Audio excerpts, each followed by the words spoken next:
안녕하세요. 저는 30대 초반의 남자입니다. 지금부터 들려드릴 이야기는 어떻게 보면 많은 분들에게 손가락질을 받을 수도 있지만 제가 생각하기에는 나라마다의 문화가 다르기에 무조건적인 잘못된 만남은 아니라고 생각합니다. 단도직입적으로 말씀드리면 저는 제 사촌 누나를 이 세상 누구보다도 많이 사랑합니다. 단순히 어린 마음으로 순간의 감정으로 쉽게 빠져든 게 아니라 제 목숨을 바칠 수 있을 만큼 사랑하고 있죠. 참 아이러니합니다. 어떤 나라는 사촌 간의 결혼이 가능한 곳도 있는데 우리나라에서는 이런 만남과 결혼이 결코 일어날 수 없는 일이라고 하니 말이죠. 그렇다고 처음부터 무턱대고 사촌 누나와 사랑에 빠져버린 건 절대로 아니었습니다. 정말 세상에서 일어나는 많은 사연들을 보면서 어떻게 저런 일이 있을까 싶었지만 그런 말도 안 되는 일이 저에게도 결국 일어나고 말았던 거죠. 부디 제 사연을 읽어주시면서 무조건적인 잘못된 만남이라고 지적하기보다는 보다 나은 방법을 알려주시거나 부디 긍정적인 시선으로 바라봐 주셨으면 좋겠습니다.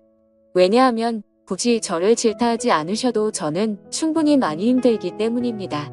저는 어릴 때부터 외가댁 식구들은 자주 만나지는 않았지만 친가댁에 있는 둘째 고모네와는 유독 가까웠고 사촌들 간의 우애가 깊었습니다.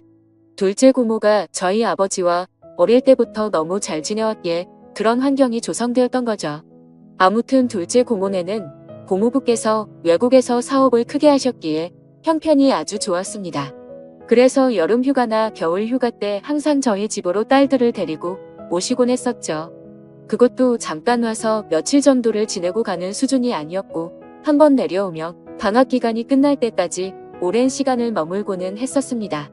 그때는 그런 방문이 좋기도 하면서도 정말 싫기도 했었습니다. 어린 나이에 혼자 놀지 않아서 좋기는 했지만 TV를 보려고 할 때면 다 터지게 싸우고 그랬기 때문이죠. 심지어 저는 외동 아들이어서 혼자였는데 고모네 딸은 3명이었습니다. 첫째 누나는 저보다 2살이 많았고 나머지 동생들은 저와 동갑과 2살 아래였었죠. 그래서 같이 친하게 잘 놀다가도 막상 싸우기만 하면 저 혼자 3명에게 둘러싸여서 엄청 울었던 기억이 나네요. 그리고 첫째 누나가 저보다 나이도 많았었고 그때 당시에는 누나가 저보다 키도 컸고 힘도 강했기 때문에 저는 말 한마디 대꾸도 할 수가 없었고 억울한 감정이 많이 들었습니다. 어떻게 보면 집주인이 손님한테 안방을 빼앗겨버린 그런 기분이었던 것 같네요. 아무튼 그렇게 몇 년 동안을 고모네 식구들한테 당하다 보니 저는 너무 짜증이 났었습니다. 학교를 다닐 때는 충분한 시간이 주어지지 않아서 실컷 놀지 못하다가 방학에 실컷 놀려고 하며 고모네가 와서 사촌들에게 제 놀이 수단을 모든 걸 빼앗겼기 때문이었죠. 지금 생각해보면 그때는 제가 사촌 누나보다 키가 커지고 힘이 강해지면 꼭 복수하리라고 이를 갈았던 것 같습니다. 그만큼 사촌 누나에 대한 증오와 분노심이 컸었던 거죠. 그런데 결국에는 제 바람과 달리 그런 복수는 이루어질 수가 없었습니다. 왜냐하면 그렇게 친하게 지내던 고모네는 고모부와의 상의 끝에 미국으로 이민을 가기로 했기 때문이었죠. 그렇게 저는 나름대로 평화를 쟁취하게 되었고 나이가 들어갈수록 그런 기억들은 희미해져 갔습니다. 물론 몇 년 동안 친남매들처럼 아주 가깝게 지냈었기 때문에 한 번씩은 연락을 주고받고는 했었죠. 하지만 고모네 첫째 딸인 사촌 누나와는 단 한 통의 연락도 주고받지 않았습니다. 왜냐하면 어릴 때 증오심이 쉽게 가시지 않아서 그랬던 건 아니었고 사촌 누나는 이민을 가서도 혼자서 어린 나이에 독립을 하게 되었고 자취를 했었다고 하더라고요. 그래서 굳이 따로 사촌 누나에게 연락하고 싶은 생각도 없었기에 자연스럽게 연락을 주고받지 않았던 거죠. 아무튼 그렇게 어릴 때 있었던 모든 기억들이 희미해질 만큼 시간이 흘렀고 저는 20살이 되었습니다. 남들과 다르지 않게 평범한 삶을 택하게 되었기에 그저 그런 평범한 4년제 대학교를 들어가게 되었죠. 삶이 미지근했던 저는 1년 동안은 대학 생활을 대충 어슬렁어슬렁 다녔습니다. 그러고서 빠르지도 느리지도 않게 곧바로 군대를 다녀왔습니다. 군대에서 지내다 보니 제 인생에 대한 회의감이 절실하게 느껴졌고 저는 곧바로 편입을 위해 재수를 하게 되었죠.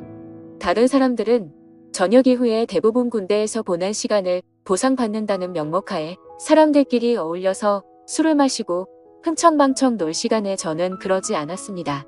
저는 정말 1년이란 시간 동안 정신이 나간 사람처럼 공부를 했습니다.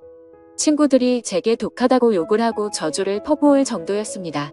솔직히 그런 게 내 인생에 도움을 주는 건 전혀 없었기에 가볍게 무시했었죠.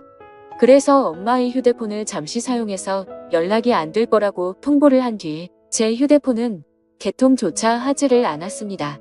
그때 당시에 제 하루 일과는 정말 처절했습니다. 잠을 자다가 일어나면 공부로 시작해서 밥 먹는 시간과 화장실에 가는 시간을 제외하고는 오로지 하루 종일 공부만을 하면서 시간을 보냈습니다. 그로 인해서 코피는 하루라도 안 흘리면 이상할 정도였었고, 여름에는 하루 종일 앉아있는 탓에 엉덩이의 땀띠가 너무 심각해져서 병원까지 다닐 정도였었죠. 그렇게 1년 동안 공부를 열심히 한 끝에 수능을 보게 됐습니다. 결과는 생각보다는 잘 나왔지만 결국 정말 아주 아쉽게 제가 바라던 대학교에는 떨어지고 말았습니다. 그래서 두 번째 지망하던 학교를 가느냐 아니면 1년을 더 준비를 하느냐의 기로에 서게 되었죠. 사실 말이 기로에 서게 된 거였지 제 뜻은 확고했었습니다. 공부를 시작할 때 목표는 오로지 한 곳이었기 때문이죠. 하지만 부모님의 눈에는 제 모습이 너무 처참했기에 제게 그 정도면 됐다며 두 번째로 지망한 학교로 가라고 하셨습니다. 저 또한 너무 힘든 1년을 지나왔기에 포기하고 싶은 마음도 굴뚝 같았죠. 하지만 결국 저는 고집을 부렸고 1년을 더 준비하기로 했습니다. 고통의 시간은 또다시 시작되었고 또다시 수능을 앞두고 어머니께서 오시더라고요.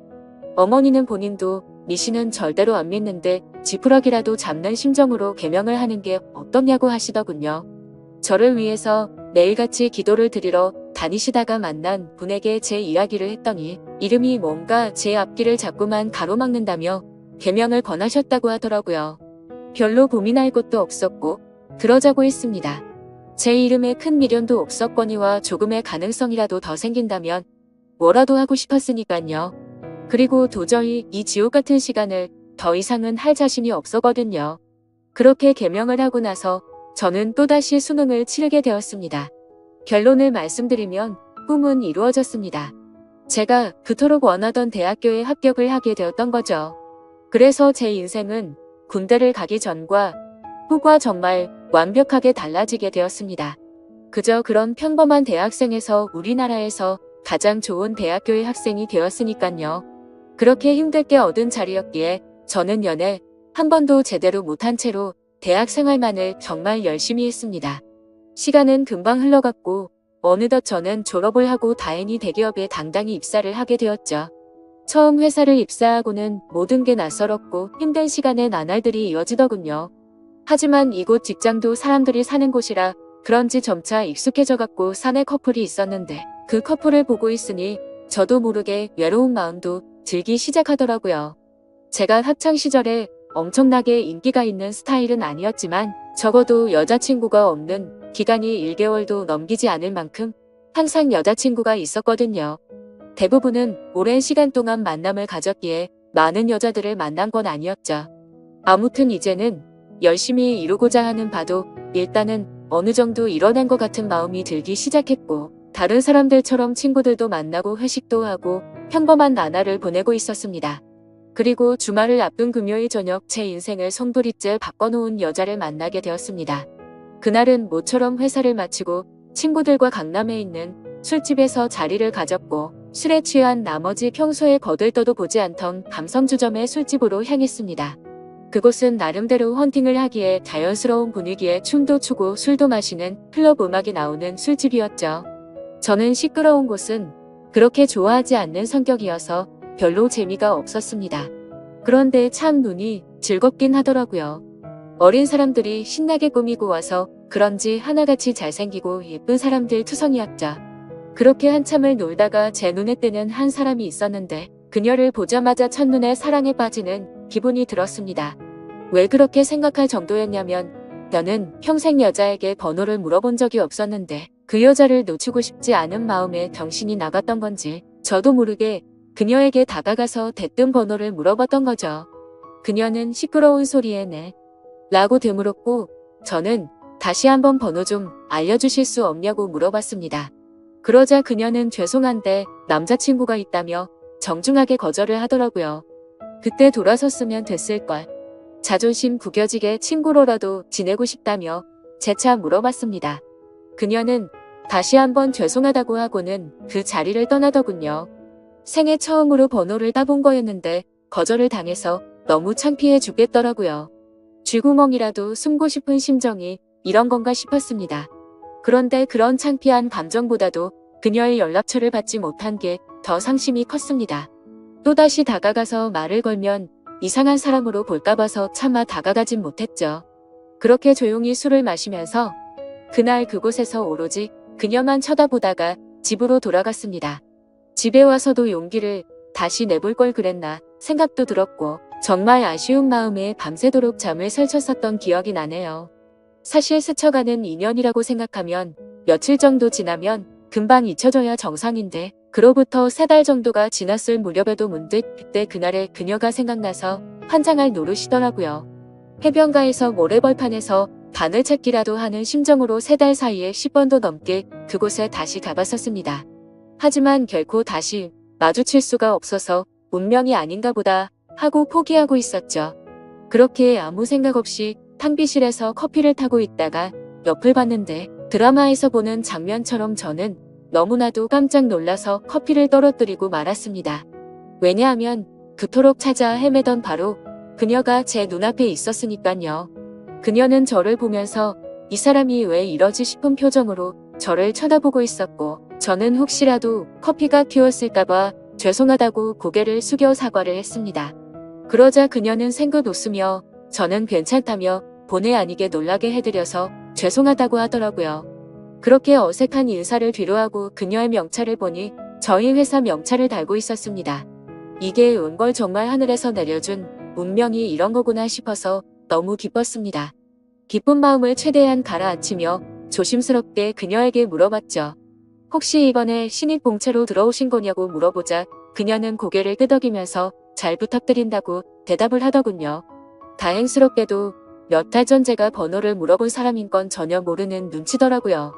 저는 그 순간 이 모든 상황이 너무 꿈만 같았고 제가 그녀로 인해 고민하는 걸 상담해주던 친구에게 곧바로 전화를 걸어서 자초지종을 설명해줬습니다. 친구의 반응도 어떻게 그런 일이 있을 수가 있냐며 말도 안 된다고 말하면서 놀라더라고요. 아무튼 그날 이후로는 회사에 출근하는 발걸음이 그렇게 행복할 수가 없었습니다. 그리고 그와 동시에 슬픈 마음도 쉽게 가시지가 않았죠. 왜냐하면 그녀의 손에는 커플링으로 보이는 반지가 끼어져 있었고 그동안 멍청하게 잊고 지냈던 생각이 들었습니다. 그녀는 제게 남자친구가 있었다고 한 사실이었죠. 사실 기억을 못하지는 않았지만 연락처를 달라고 하면 대충 거절하려고 남자친구가 있다고 거짓으로 대답하는 그런 거라고 믿고 싶었던 것 같습니다. 그렇게 또다시 저는 그때 감성주점에서 멀리서 쳐다만 보고 있던 제 자신을 또 보고 있는 기분이었죠. 그때 그런 생각이 들었습니다. 골키퍼가 있다고 골이 안 들어가나? 결혼을 한 것도 아니고 법적으로 문제가 되는 것도 아닌데 최선을 다해보자 싶더라고요. 저에게는 끈기와 노력이라는 제 자부심이 있었기에 그때부터 또다시 저는 불타올랐습니다. 하지만 도가 지나친 관심과 행동은 최대한 지양하였고 업무를 핑계 삼아서 가끔씩 찾아가서 업무에 대해 물어보면서 은근슬쩍 제 존재를 각인시켰습니다. 그렇게 시간은 천천히 흘러갔고 그러던 중 부서 간의 회식 자리가 잡혔습니다. 그토록 기다리던 시간이었는데 드디어 기회가 왔구나 싶어서 기분이 좋았죠. 며칠 뒤 회식에 있는 날 저는 정신을 바짝 차리고 술을 마셨고 그녀와의 사이를 더욱 가깝게 하기 위해서 최선을 다해 빈틈을 노리고 있었죠.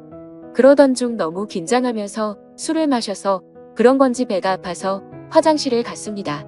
거리를 보고 있는데 바깥에서 남자 소리가 들리더군요. 너 옆 테이블에 있던 신입사원 얼굴 봤냐고 묻더니 우리 회사에 저런 미녀가 언제 들어왔냐면서 내가 고백해볼까? 이런 식으로 웃으면서 그녀에 대한 이야기를 하고 있더라고요. 그 말을 듣는 순간 기분이 너무 불쾌했지만 뭐라고 말할 수는 없었습니다. 제가 남자친구도 아닐 뿐더러 사실 제가 첫눈에 반할 정도였으니 다른 남자들이 볼 때도 당연히 호감이 갈 수밖에 없겠구나라는 생각이 번쩍 들었던 거죠. 그래서 저는 이러다가는 별의 별 사람들이 다 고백하겠다고 생각하고 조금 더 적극적으로 그녀에게 다가가야겠다 라고 생각을 고쳐먹었습니다.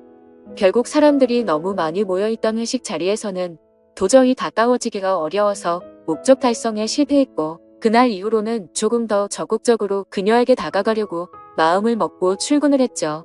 멀리서 그녀가 혼자서 탕비실을 들어가는 모습을 보게 되었고, 저는 심호흡을 하고는 그녀를 따라서 탕비실로 들어갔습니다. 그런데 마침 탕비실에서 나오던 그녀의 커피가 제 와이셔츠에 쏟겨버리고 말았던 거죠. 순간적으로 깜짝 놀라긴 했지만 이게 무슨 횡재냐 싶었습니다. 그녀는 너무 깜짝 놀라면서 죄송하다면서 어떡하냐고 발을 동동 굴리는데 그 모습조차 너무 귀엽더라고요. 당황해하던 그녀는 제 옷을 빨아서 드라이 클리닝까지 해서 가져다 드릴 테니 자신에게 달라고 하더군요. 그래서 저는 탈의실에 있던 와이셔츠로 갈아입고서 점심시간에 맞춰서 그녀에게 제 셔츠를 전해줬습니다. 그녀는 금방 새 옷처럼 세탁해온다고 말하길래 그러지 말고 점심시간인데 같이 나가서 식사하고 맡기자고 했고, 그녀와 저는 처음으로 둘이서 밥을 먹으러 나갔습니다. 밥을 먹으러 나란히 앉아 있는데 기분이 너무 좋았습니다. 마치 연인이 데이트하러 나와서 밥을 먹는 기분이 들었기 때문이었죠. 그녀는 또다시 자신의 잘못을 사과하면서 어쩔 줄 몰라 하길래 저는 그렇게 죄송하면 부탁 하나만 들어달라고 말을 했습니다. 무슨 부탁이냐고 물어보는 그녀에게 오늘 술 한잔 마시고 싶은데 친구들이 전부 약속이 있다고 해서 시간 괜찮으면 회사 마치고 술이나 한잔 사주면 안 되겠냐고 물어봤죠. 그녀는 잠깐 망설이더니 제 생각을 아는지 모르는지 알겠다면서 그러겠다고 대답을 하더라고요. 대답을 듣자마자 기분이 너무 좋았습니다. 생각하지도 못한 사고로 인해서 둘이서 밥도 먹고 술도 마실 수 있었으니 말이죠. 그렇게 그녀와의 단둘이서 먹는 첫 식사를 끝마치고 같이 세탁소에 들려서 옷을 맡기고는 퇴근 후 다시 그녀와 단둘이서 만났습니다. 그녀에게 배고프지 않냐며 뭘 좋아하냐고 물어보자 제가 먹고 싶은 곳으로 가자고 대답을 하더군요. 그래서 어디로 갈지 고민하는 척을 했지만 사실 이미 그녀와 갈 곳은 정해져 있었습니다. 회사 근처에 자리하고 있는 고급스럽고 조용한 술집인데 분위기가 너무 좋아서 주말에는 예약도 안 되고 줄을 서야지 겨우 자리를 잡을 수 있을 정도로 인기가 많은 곳이었죠. 그날은 평일이었기에 저는 둘이서 조용히 있기 위해 조용한 창가 쪽으로 미리 예약을 해두었지만 괜히 그녀에게 제 속이 보일까 봐서 종업원에게 자리가 없는 척 그곳으로 안내해달라고 미리 부탁을 해두었습니다. 그녀와 저는 술집으로 들어갔고 카운터에 있던 종업원은 제가 말했던 색상의 넥타이를 보고는 저와 서로 눈빛으로 신호를 주고받았고 미리 약속해두었던 창가 쪽에 제일 조용한 곳으로 자리를 안내해주더군요. 그녀는 자리에 앉자마자 이렇게 좋은 곳은 한국 들어오고서 처음 와본다며 좋아하더라고요. 그 말을 듣고 한국에서 지낸 게 아니고 물어보자 이민을 가서 학창시절을 다 미국에서 보냈다고 대답을 했고 이 회사에 입사를 하기 위해서 몇 달 전에 한국으로 들어온 거라고 말하더군요. 그래서 굳이 왜 미국에서 회사를 다니지 않고 우리나라로 들어온 거냐고 물어보자 오랫동안 미국 생활을 했는데 본인은 우리나라에서 살고 싶었다고 하더라고요. 그렇게 저는 두근거리는 마음을 최대한 드러내지 않으면서 자연스러운 대화를 이어갔고 술이 점점 취해가게 되자 그녀와 저는 서로가 농담도 주고받을 정도로 점점 가까워지고 있었습니다. 그러다가 저는 술 기운을 빌려서 그녀에게 적극적인 자세로 물어봤죠. 손에 낀 반지는 커플링인 것 같은데 한국에 들어온 지 얼마 안 됐을 텐데 남자친구는 한국에 있는 건지 미국에 있는 건지 물어봤습니다. 그녀는 손가락에 있는 반지를 만지더니 웃으면서 대답했습니다. 이거 미국에서 저희 아버지가 선물해 준 거라고 하더라고요. 그러면서 한국 와서 남자들이 너무 많이 말을 걸어서 귀찮은 마음에 이 손가락에 끼고 있었던 거라고 대답하더군요. 그 순간 천국에 있으면 이런 기분인 건가 싶으면서 구름에 앉은 것처럼 기분이 좋았습니다. 그동안 가장 마음에 걸렸던 게 그녀의 남자친구였는데 사실은 남자친구가 없다라고 하는 순간 모든 걱정이 눈 녹듯이 사라지게 된 거죠. 저는 그녀에게 조금 더 다가가고 싶은 마음은 굴뚝 같았지만 아무래도 수많은 남자들이 이런 모습을 보였을 테니 저는 그러지 않으려고 조심했습니다. 그런 모습이 그녀의 호기심을 자극시켰던 건지 약간은 무뚝뚝하게 행동하는 저에게 그녀는 관심을 갖기 시작했는지 제게도 질문을 하더라고요. 선배님은 여자친구 혹시 있으세요? 라고 물어봐서 저는 없다고 대답을 했죠. 그러자 그녀는 그러시구나 대답을 하는데 약간은 입꼬리가 올라가는 모습을 보았습니다. 뭔가 순간적으로 그녀도 내게 관심이 있을 수도 있겠구나 싶더라고요. 그때부터 들뜬 기분으로 소주 대신 위스키도 괜찮냐고 그녀에게 물어봤고 곧바로 위스키를 마시기 시작했습니다. 제 인생에서 제 돈 주고 마시는 가장 비싼 위스키여서 그런지 술이 정말 술술 넘어오는데 취기도 엄청 빨리 올라오더라고요. 그래서 저도 모르게 그동안 있었던 모든 일들에 대해서 그녀에게 모두 밝히고 말았습니다. 몇 달 전 우연히 만나서 첫눈에 반하게 되었다는 사실부터 시작해서 너무 성급하게 말을 걸었던 게 후회돼서 몇 달 동안 그곳에 찾아간 것도 이야기했고 회사에서 처음 만난 순간부터 너무 꿈만 같아서 오늘 이렇게 술을 마시러 오는 순간까지 이 모든 것들이 기적인 것만 같고 행복하다고 제 진심을 담아서 고백했습니다. 혹시라도 무슨 스토커처럼 생각하지는 않을까 걱정을 하고 있었는데 그녀는 제 진심을 알아준 건지 조용히 제 눈을 바라보면서 손을 꼭 잡아주더라고요. 그렇게 그녀와 저는 서로의 마음을 확인한 뒤로 연애를 시작하게 되었습니다. 회사에서는 평범한 직장 동료처럼 남들은 모르게 사내 연애를 했고 퇴근을 하면 세상 어느 커플도 부럽지 않은 행복한 커플로 지내고 있었죠. 그녀와 저는 만남을 이어간 지 6개월이라는 시간이 눈 깜짝할 사이에 훌쩍 지나가 버렸는데 날이 갈수록 저희 둘의 사랑은 점점 커져갔고 더 늦기 전에 가정을 이루자고 이야기가 오고 가고 있었을 때였습니다. 행복한 순간이 한순간 불행한 순간으로 탈바꿈되는 사건이 일어나게 되었죠. 어느 날 주말 아침 일찍부터 부모님께서 분주하시더니 제게 장을 보러 가자고 하더라고요. 저는 별다른 생각 없이 부모님을 모시고 장을 보았고 오늘 무슨 일 있냐며 도대체 왜 이렇게 음식을 많이 하냐고 여쭤보았죠. 아버지는 미국에 갔던 고모네 식구들이 다 같이 한국에 들어와서 오늘 저녁에 집으로 온다고 말하셨죠. 저는 순간 어릴 때 기억이 스치듯 생각이 났고 갑자기 다들 어떻게 지내는지 궁금하더라고요. 다들 잘 지내고 있냐고 여쭤봤더니 고모부 사업이 힘들어지셔서 그렇게 잘 지내진 못한 것 같다고 하시더군요. 그래서 몇 년 동안 서로 연락도 주고받지 않다가 며칠 전에 한국에 들어온다고 고모가 연락이 온 거라고 하셨죠. 아무튼 그렇게 장을 보고 나서 그동안 얼마나 바뀌었을지 궁금한 마음에 설레는 마음으로 기다리고 있었습니다. 비록 15년 가까운 시간을 한 번도 보지는 못했지만 어릴 때 기억은 어렴풋이 남아있었으니 말이죠. 그렇게 한참을 기다리다 보니 벨이 울려 퍼졌고 고모부와 고모 그리고 3명의 딸이 들어왔습니다. 그런데 그 순간 저는 망치로 얻어맞은 것처럼 온몸이 굳어버리고 말았습니다. 그리고 마주하고 있던 한 명의 여자도 눈이 동그랗게 떠져서는 저를 바라보고 있었죠. 그 여자는 바로 제 여자친구이자 고모네의 첫째 딸인 제 사촌 누나였습니다. 순간적으로 둘 다 너무 놀랐지만 그 상황에서 아무 말도 할 수가 없겠더라고요. 식사를 하면서 이야기를 들어봤더니 고모부의 회사가 부도가 나게 되면서 미국에 있는 사업을 정리하고 지금 들어온 거였고 3명의 딸들은 1년 전에 먼저 한국에 왔다고 말씀하죠. 그리고 저와 사촌 누나가 같은 회사를 다니는 걸 알고는 둘이 마주친 적 없냐면서 놀라시는데 차마 할 말이 없었습니다. 마주치는 건 고사하고 우리가 연애를 한다는 걸 밝히면 누구 하나 뒷목 잡고 쓰러질 상황이었으니 말이죠. 그렇게 악몽 같은 시간이 지나가고 여자친구와 저는 주말 내내 서로에게 연락을 하지 못했습니다. 그리고 월요일에 출근을 했더니 여자친구는 병가를 내고 회사에도 나오지 않았더군요. 그래서 이대로 피해서는 도저히 안 되겠다 싶었고 저는 조퇴를 하고 여자친구가 혼자서 지내고 있는 집으로 찾아갔습니다. 비밀번호를 바꾼 게 아닐까 생각하면서 눌러봤더니 바꾸지는 않았더군요. 신발장을 보니 다른 사람은 역시나 없는 것 같았습니다.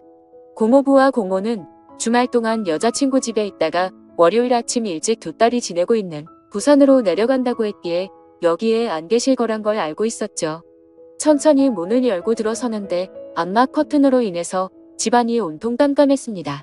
저는 그 어둠에 대고 조용히 괜찮냐고 말을 꺼냈더니 그 순간 여자친구는 펑펑 울기 시작했습니다. 그런 모습을 보니까 저도 눈물이 나기 시작했고 서로가 끌어안고 한참을 울었습니다. 진지하게 서로가 앞으로 어떻게 할지에 대해서 말도 나누었습니다. 우리가 이렇게 만나는 게 맞는 걸까 아닐까 서로가 각자 한참을 생각해 보았지만 도저히 답이 나오지 않더군요.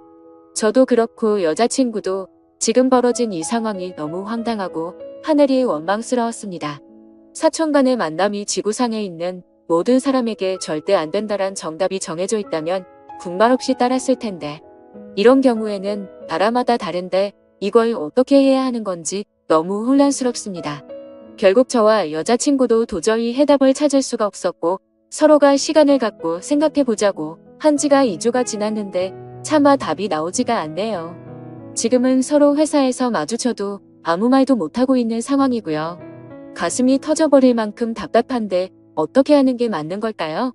솔직히 저는 그녀를 너무 많이 사랑하고 제 목숨도 바칠 수 있기 때문에 부모님께는 너무 죄송스럽지만 여자친구와 저와의 사이를 모두에게 비밀로 하고 아무도 모르는 다른 나라로 이민을 가서 행복하게 살고 싶습니다. 만약 여러분들에게 벌어진 상황이라면 어떻게 하실 것 같으신가요? 많은 분들의 의견을 들어보고 싶습니다. 감사합니다.